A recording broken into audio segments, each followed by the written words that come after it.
अगली जिज्ञासा है, ये राजस्थान से है। मैया ने अपना नाम गुप्त रखने के लिए क्या कहा है।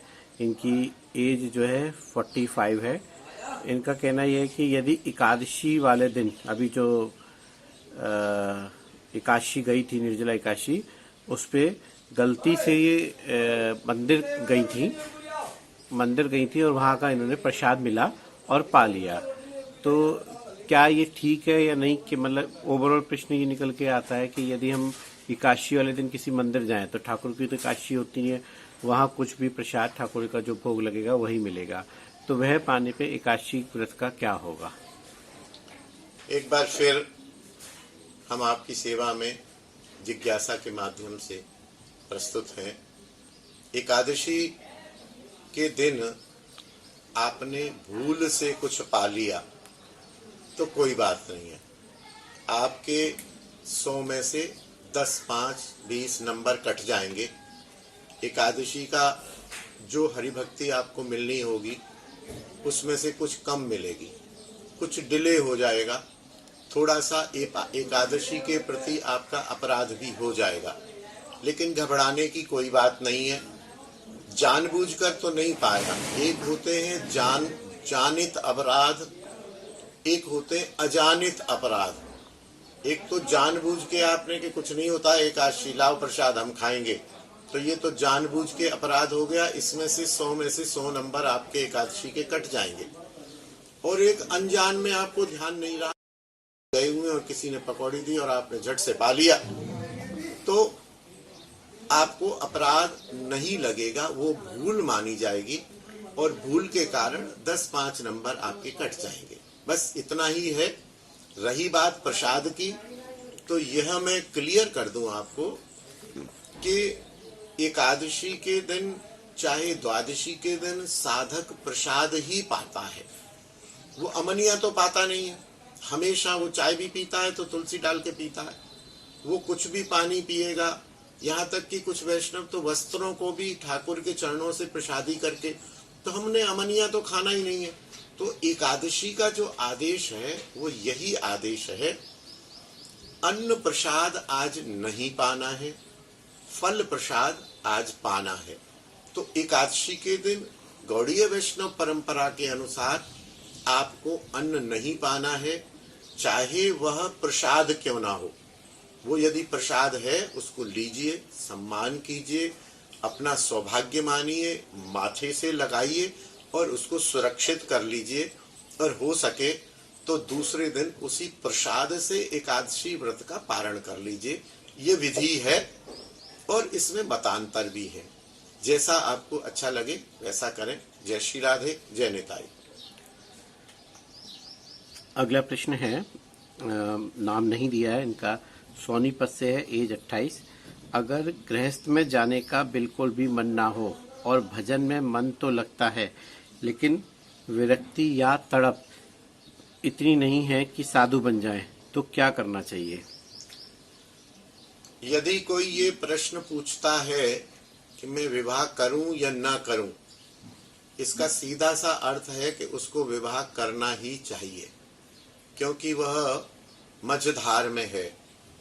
और एक लौकिक कहते हैं ना कि ये विवाह का ऐसा लड्डू है जो खाया सो पछताया और जिसने नहीं खाया वो भी पछताया। तो मेरा मानना ये है, और शास्त्र भी कहता है कि खा के पछता लो।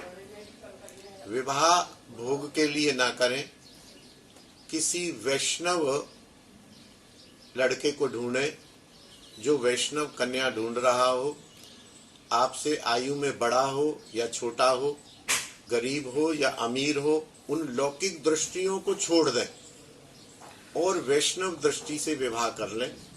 और इस दृष्टि से विवाह कर लें कि एक पुरुष हमें मिल जाएगा, वो हमारे बाहरी काम कर देगा, हम उसको एक महिला मिल जाएंगी, उसकी रसोई आदि का काम ठाकुर का हम कर देंगे और दोनों मिलके भजन करेंगे। यह भावना से यदि आप विवाह करेंगे तो वो एक वैष्णव विवाह होगा और आपको भजन में भी बाधा नहीं होगी।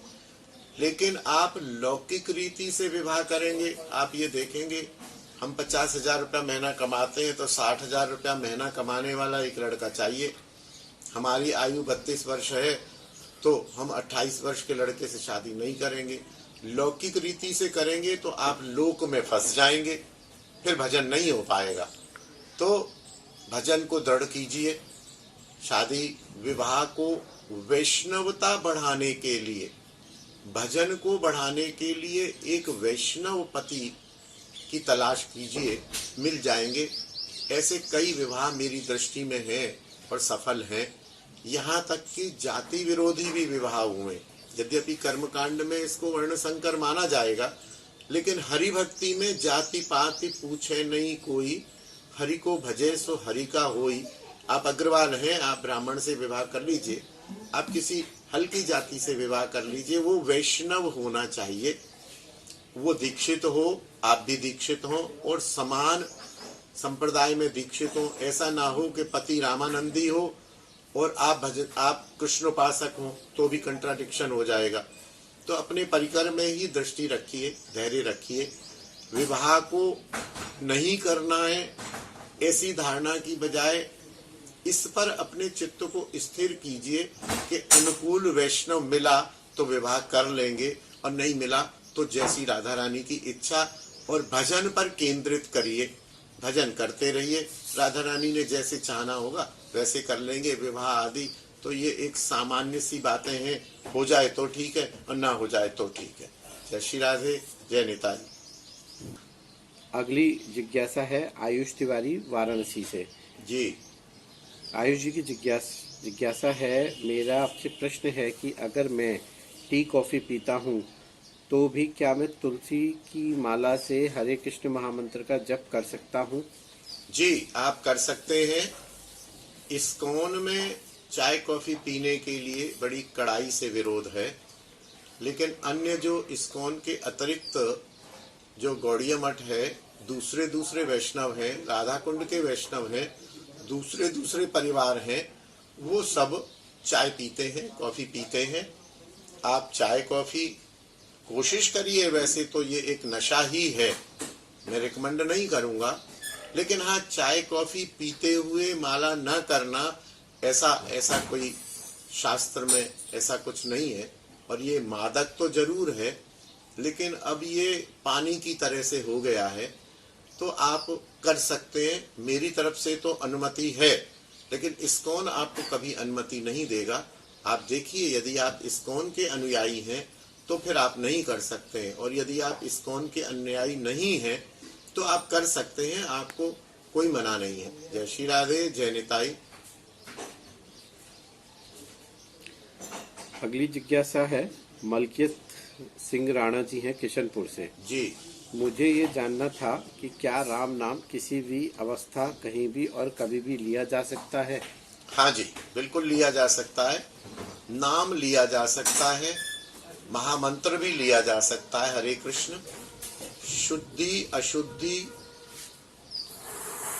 भाव कुभाव अनख आलसहूं, नाम जपत मंगल दिसि दसहूं, तुलसीदास जी ने कहा है।